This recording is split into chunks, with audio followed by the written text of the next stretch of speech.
কাঁঠাল দিয়ে এভাবে একবার পিঠে বানিয়ে দেখুন। কাঁঠাল খেতে ভালো না লাগলেও কাঁঠাল দিয়ে যদি এরকম পিঠে বানানো হয়, দেখবেন একাই সব পিঠে খেয়ে নিতে পারবেন।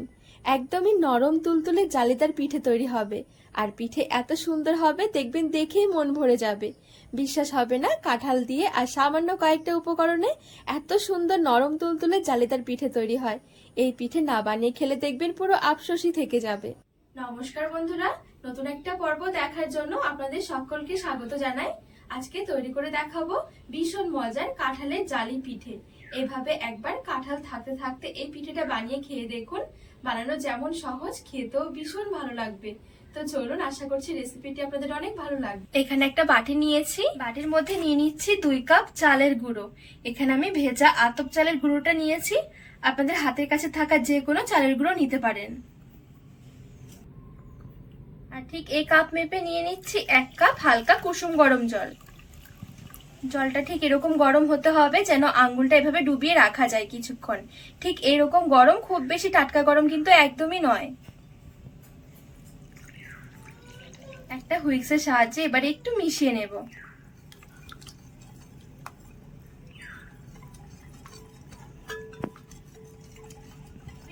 জল দিয়ে একটু মিশিয়ে নিয়েছি, এবারে একটু কিছুক্ষণের জন্য ঢাকা দিয়ে রেখে দেবো, ততক্ষণে চালের গুঁড়োটা খুব সুন্দরভাবে নরম হয়ে যাবে। যদি এখানে আপনারা শুকনো চালের গুঁড়ো নিয়ে থাকেন, সেক্ষেত্রে কিন্তু জলটা একটু বেশি লাগবে। মোটামুটি 2 কাপের জন্য 2 কাপই জল লাগবে।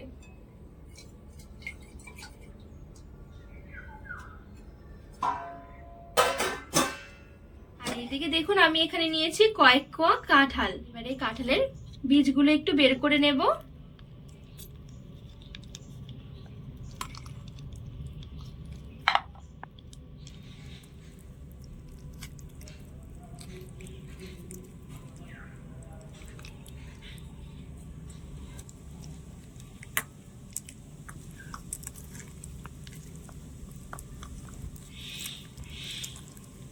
কাঁঠালের বীজগুলো ছাড়ানো হয়ে গেলে আমি এদিকে একটা মিক্সির জার নিয়েছি। মিক্সির জারের মধ্যে নিয়ে কাঁঠালটা একটু পেস্ট বানিয়ে নেব।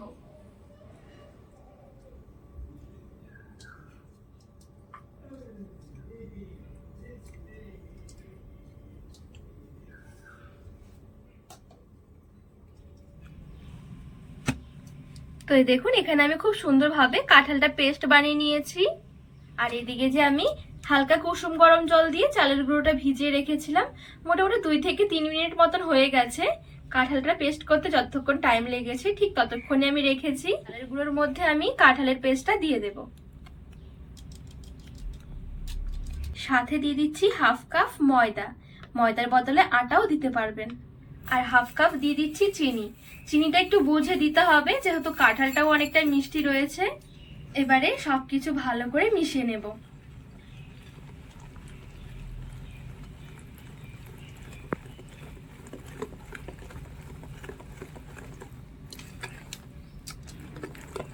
এখানে দেখুন সবকিছু ভালো করে আমি মিশিয়ে নিয়েছি। আর এখন একটু ঘন মনে হচ্ছে, তবে এটা কিন্তু ফেটাতে ফেটাতে অনেকটা পাতলা হয়ে যাবে। যেহেতু গোটা চিনি দিয়েছি, চিনিগুলোও কিন্তু আবার গলবে, সেই কারণে এখানে কিন্তু আর জল দেওয়া যাবে না। এই পর্যায়ে একটু ভালো করে ফেটিয়ে নিতে হবে। যত সুন্দর করে ফেটানো হবে তত সুন্দর কিন্তু পিঠেগুলো হবে। খুব ভালোভাবে সবকিছু খুব সুন্দর করে মিশিয়ে নিয়েছি। আর এখন দেখুন চিনিগুলোও কিন্তু খুব সুন্দরভাবে গলেও গেছে। একটু দিয়ে দিচ্ছি লবণ, একদম সামান্য দিয়ে দিচ্ছি বেকিং সোডা। একটু ভালো করে মিশিয়ে নেব।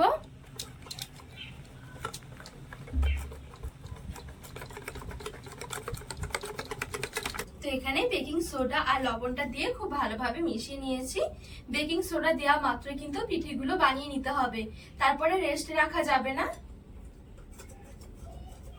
ব্যাটার কিন্তু একটু ঘন ভাব হবে, এই দেখুন, খুব বেশি কিন্তু পাতলা নয়।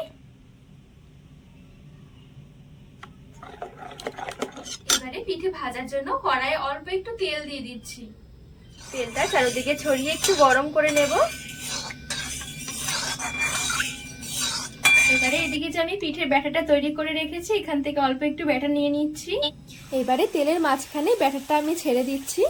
আর এখানে কিন্তু অবশ্যই তেলটা এমন ভাবে দিতে হবে যাতে করে পিঠেটা যেন তেলের মধ্যে পুরোপুরি ডুবে না যায়।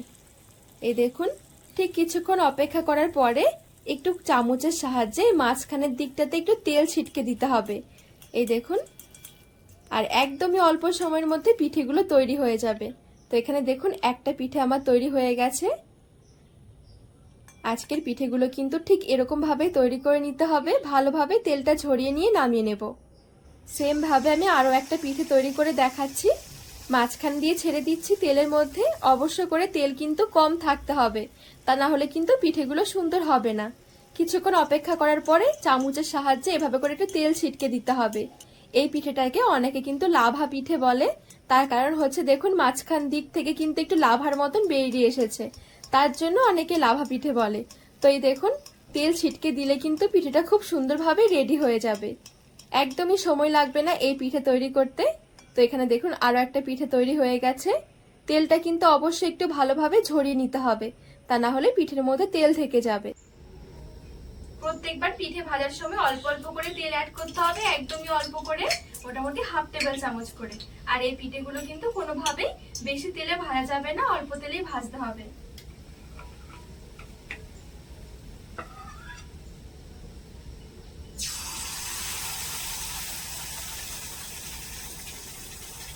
সবগুলো পিঠে ঠিক একইভাবে তৈরি করে নেব।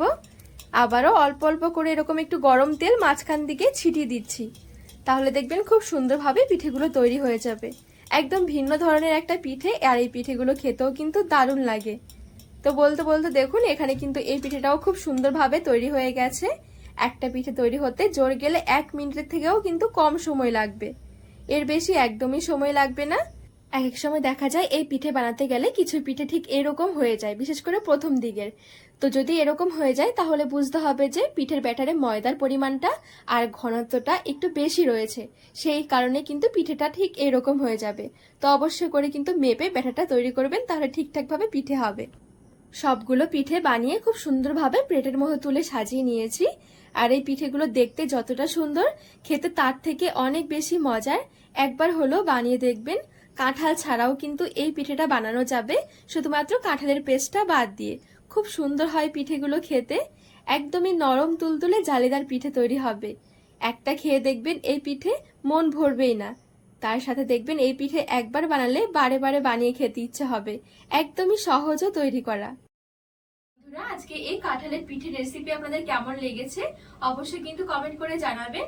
আর রেসিপি ভালো লাগলে চ্যানেলটিকে সাবস্ক্রাইব করে পাশে থাকার অনুরোধ রইল।